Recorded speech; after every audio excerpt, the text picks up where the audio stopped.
Entropy, a thermodynamic quantity representing the unavailability of a system's thermal energy for conversion into mechanical work, often interpreted as the degree of disorder or randomness in the system. Whoa. Sounds confusing, right? Well, you're not alone. It's been confusing scientists since the early 1600s, when engineers struggled to tackle the problem of inefficiency in steam engines.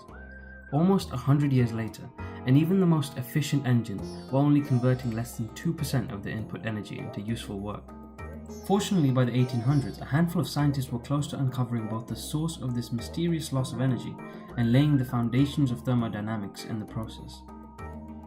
In 1824, French engineer Sadi Carnot discovered that for any engine to convert heat to work, it had to first utilize a temperature gradient. Carnot believed that heat flowed like a liquid, and in doing so could produce work, much in the same way as water in a watermill.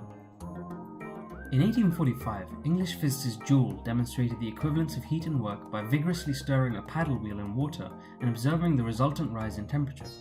Joule proceeded to mention his recent discovery to British physicist Lord Kelvin at a science conference. Kelvin was annoyed at Joule's apparent opposition to the then fundamental law of conservation of heat. Nonetheless, Kelvin took this idea and realized the temperature gradient of Carnot's fame was necessary not to conserve heat, but rather to absorb some heat that must be discharged in the process.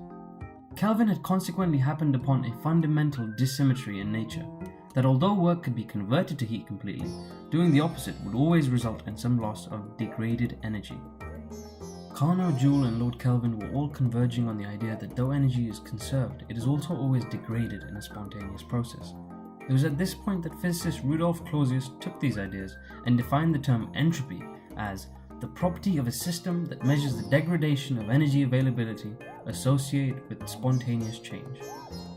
He followed this up by using this newly defined term to formulate the now famous second law of thermodynamics, namely that all spontaneous change in a system is accompanied by an increase in the entropy of that system. So, what exactly is entropy? One definition of entropy is a measure of disorder in the system. Despite being one of the more popular definitions, this can be a bit misleading, as the idea of order and disorder is unclear. We'll have to look at the microstates to see why this example arises. Consider glass filled with ice. The atomic structure of each ice cube is a grid because all atoms are held in the same position relative to each other.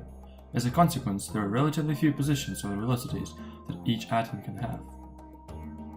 But what if the ice in the glass melts? Now that the water molecules are moving freely and are not forced to be in a grid, the possible position and velocity states that they can be in are greatly increased. Each of these states can be considered a microstate, a specific configuration that a particular thermodynamic system can occupy.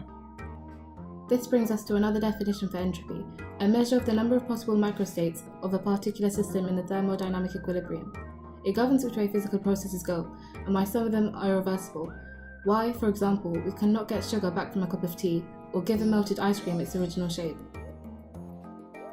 This leads on to the law of increase of entropy, which is the idea that an isolated system will always tend towards maximum entropy, which is maximum disorder. But if this is the case, why does the world around us consist of so many ordered systems? This brings us back to the second law of thermodynamics. Note that the key word here is spontaneous. The second law does not rule out a decreased entropy, it merely rules out a decrease occurring spontaneously. But what are the applications of such an obscure concept in our daily lives? Entropy can be seen in the world of finance. It is used in quantitative analysis and can help predict the probability that a security will move in a certain direction or according to a certain pattern, making it a great tool to measure financial risk. The more volatile a security, the greater the entropy. In finance, risk generally means greater scope for growth, so investors are taught to seek out stocks with the highest entropy. Entropy also plays a role in improving the survival of patients suffering cardiac arrest. The most efficient methods to predict shock success are based on the analysis of the electrocardiogram during defibrillation. The probability of a successful defibrillation, however, decreases with time. So measures of entropy that are appropriately chosen and characterized act as reliable shock outcome predictors, resulting in less mistakes. Another example of an application of entropy is protein folding. For those of you that don't know, protein folding is the process by which protein structure coils and folds to assume its shape in which it can perform its life-saving biological function. The exact way protein folding occurs is still a mystery. Entropy, however, is said to be one of the major factors that governs the formation of their structure.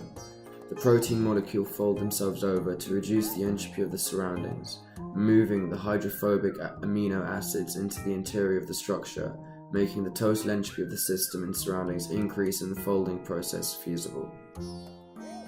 Entropy can be seen everywhere and has even influenced literature.